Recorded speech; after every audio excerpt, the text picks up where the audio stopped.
तो hello dear student, आज की इस वीडियो में आपके लिए लेके आ चुके हैं कक्षा 10वीं प्री बोर्ड परीक्षा 2025 विषय आपका हिंदी का पूरा पेपर दोस्तों, जो कि आप सबका 16 जनवरी यानी कल आप लोगों का पेपर होने वाला है। और साथ में आपको इसी वीडियो में सभी प्रश्नों का कंप्लीट सोल्यूशन के साथ आप लोगों को बताने वाला हूं दोस्तों। तो आप लोग पेपर देने से पहले इस पेपर के सभी प्रश्नों को आप लोग अच्छी तरह से याद जरूर कर लीजिएगा। आप लोग देख सकते हैं पेपर आपका 75 नंबर का आएगा। समय आपको 3 घंटे का मिलेगा। 3 घंटे में आपको सभी प्रश्नों को सॉल्व करना होगा दोस्तों।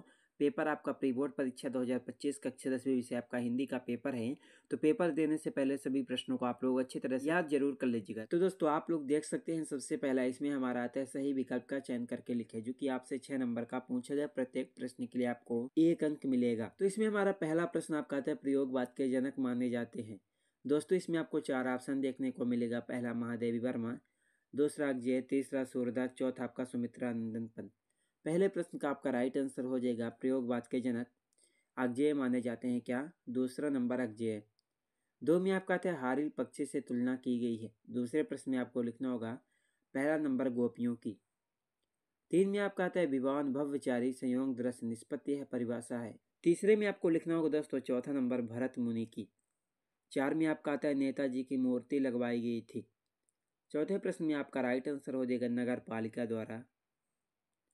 5 में आपका आता है जिस समास में प्रथम पद विशेष और दूसरा पद विशेष होता है उसे कहते हैं। इसका राइट आंसर हो जाएगा दोस्तों उसे कर्मधारय। कौन सा कर्मधारय समास कहते हैं? 6 में आपका आता है माता का आंचल पाठ में भोलानाथ के बाबूजी पाठ करते थे। इसका राइट आंसर हो जाएगा पहला नंबर रामायण का पाठ करते थे। उसके बाद दोस्तों हमारा आता है प्रश्न नंबर 2, उचित विकल्प द्वारा रिक्त स्थानों की पूर्ति करके लिखे, जो कि आपसे 6 नंबर की पूछी गई। तो इसमें हमारा पहला प्रश्न आपका आता है उत्साह एक डॉट डॉट गीत है। इसका राइट आंसर हो जाएगा दोस्तों इसमें आपको लिखना होगा उत्साह एक आहान गीत है। दूसरा नंबर। 2 में आपका आता है भावों को दीप्त करने वाले पदार्थ डॉट डॉट कहलाते हैं। दूसरे प्रश्न का आपका राइट आंसर हो जाएगा दोस्तों भावों को दीप्त करने वाले पदार्थ को उद्दीपन क्या उद्दीपन कहलाते हैं। 3 में आपका आता है भाव प्रधान साहित्य को डॉट डॉट कहते हैं। तीसरे प्रश्न में आपको लिखना होगा दोस्तों भाव प्रधान साहित्य को काव्य क्या काव्य कहते हैं। 4 में आपका आता है बाल गोविंद भगत की प्रवृत्तियां डॉट डॉट मास से शुरू होती थी।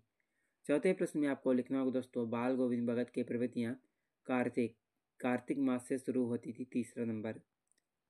5 में आपका आता है डॉट डॉट वाक्य से किसी कार्य के निषेध अर्थात न होने का बोध होता है। इसका राइट आंसर हो जाएगा आपका पहला नंबर निषेधवाचक। 6 में आपका आता है सना सना हाथ जोड़ पाठ गद्य की डॉट डॉट विधा में लिखा गया है। इसका राइट आंसर हो जाएगा आपका यात्रा वृतांत। तीसरा नंबर। तो उसके बाद दोस्तों हमारा आपका आता है प्रश्न नंबर 3, जिसमें आपका पूछा गया कि निम्नलिखित कथनों के समक्ष सत्य या असत्य लिखे, जो कि आपसे 6 नंबर का पूछा गया दोस्तों। प्रत्येक प्रश्न के लिए आपको 1 अंक मिलेगा। इसमें हमारा पहला प्रश्न आपका आता है वीर व्यक्ति अपनी प्रशंसा स्वयं करते हैं। पहले में आपको लिखना होगा असत्य। 2 में आपका आता है दृश्य काव्य में अभिनव तत्व प्रधान होता है। दूसरे प्रश्न का आपका राइट आंसर हो जाएगा सत्य। 3 में आपका आता है नाटक गद्य की गौण विधा में आता है। तीसरे प्रश्न का आपका राइट आंसर हो जाएगा आपका असत्य। 4 में आपका आता है लखनऊ का वालम खीरा प्रसिद्ध है। चौथे प्रश्न का आपका राइट आंसर हो जाएगा सत्य। 5 में आपका आता है शब्द शक्ति के 3 प्रकार होते हैं। इसका राइट आंसर हो जाएगा आपका सत्य। 6 में आपका आता है दोस्तों लेखक अजय मनोविज्ञान के विद्यार्थी थे। तो आपका 6 का राइट आंसर हो जाएगा दोस्तों आपका असत्य।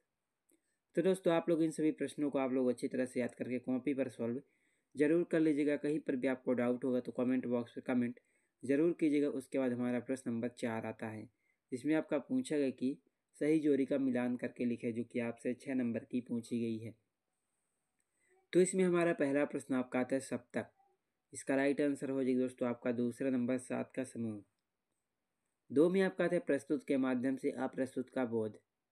दूसरे प्रश्न में आपको लिखना होगा दोस्तों दूसरे का आपका राइट आंसर हो जाएगा अन्योक्त अलंकार। 3 में आपका आता है जिसका एक ज्ञान कम हो। इसका राइट आंसर हो जाएगा अल्पज्ञ। 4 में आपका आता है लोकोक्ति। इसका राइट आंसर हो जाएगा कहावत। 5 में आपका आता है श्रुति। इसका राइट आंसर हो जाएगा आपका शब्द ध्वनि। 6 में आपका आता है खेदु। इसका राइट आंसर हो जाएगा पहला नंबर देवी देवताओं का निवास। तो उसके बाद दोस्तों आपका आता है प्रश्न नंबर 5, जिसमें आपका पूछा गया कि निम्नलिखित प्रश्नों को उत्तर एक एक वाक्य में लिखे, जो कि आपसे 6 नंबर का पूछा गया है। तो इसमें हमारा पहला प्रश्न आपका आता है, जयशंकर प्रसाद की आत्मकथ्य कविता किस पत्रिका में प्रकाशित हुई थी। पहले प्रश्न में आपको लिखना होगा दोस्तों, जयशंकर प्रसाद की आत्मकथ्य कविता हंस पत्रिका किसमें, हंस पत्रिका में प्रकाशित हुई थी। 2 में आपका आता है, अनुभव किसे कहते हैं। आश्रय की बाह्य शारीरिक चेष्टाओं को अनुभव कहा जाता है।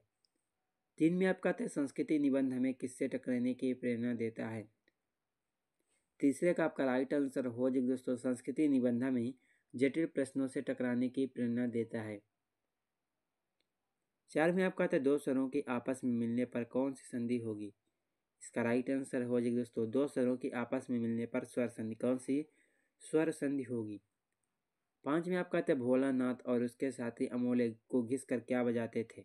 इसका राइट आंसर हो जाएगा शहनाई। क्या शहनाई बजाते थे। 6 में आपका आता है, हिरोशिमा नामक कविता किस काव्य संग्रह से ली गई है। तो आपका 6 का राइट आंसर हो जाएगा दोस्तों, हिरोशिमा नामक कविता अरि ओ प्रभामय काव्य संग्रह से ली गई है। तो उसके बाद हमारा नेक्स्ट प्रश्न आपका प्रश्न नंबर 6, रीतिकाल को श्रृंगार काल क्यों कहा गया, लिखिए। 7 में आपका आता है, जयशंकर प्रसाद अथवा नागार्जुन की काव्यगत विशेषता निम्नलिखित बिंदुओं के आधार पर लिखिए। 2 रचना साहित्य में स्थान। तो उसके बाद आपका 8 में आता है, गोपियों के अनुसार राजा का धर्म क्या होना चाहिए। उसके बाद प्रश्न नंबर 9, कवि निराला की आंख फागुन की सुंदरता से क्यों नहीं हट रही हैं। उसके बाद प्रश्न नंबर 10, प्रबंध काव्य और मुक्तक काव्य में कोई दो अंतर लिखें। उसके बाद दोस्तों हमारा प्रश्न नंबर आपका 11 में आता है, दोहा छंद के लक्ष्य एग्जाम्पल सहित लिखिए 2 नंबर का। उसके बाद हमारा प्रश्न नंबर 12 में आता है, कपास दे भाव सूत्र के अनुसार कहानी के तत्वों के नाम। 13 में आपका आता है, राम वृक्ष बेनीपुरी अथवा यतीन्द्र मिश्र की साहित्यिक विशेषता निम्नलिखित बिंदुओं के आधार पर लिखिए। 14 में आपका आता है, मूर्ति पर लगा सरकंडे का चश्मा क्या उम्मीद जगाता है।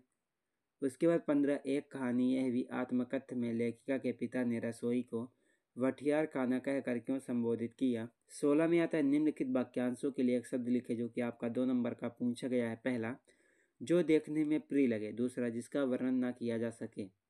उसके बाद दोस्तों आपका आता है प्रश्न नंबर 17, कवि श्वेत तो कवि रंगीन पत्रिकाओं को फहराना की अलग अलग अवसरों की ओर संकेत करता है।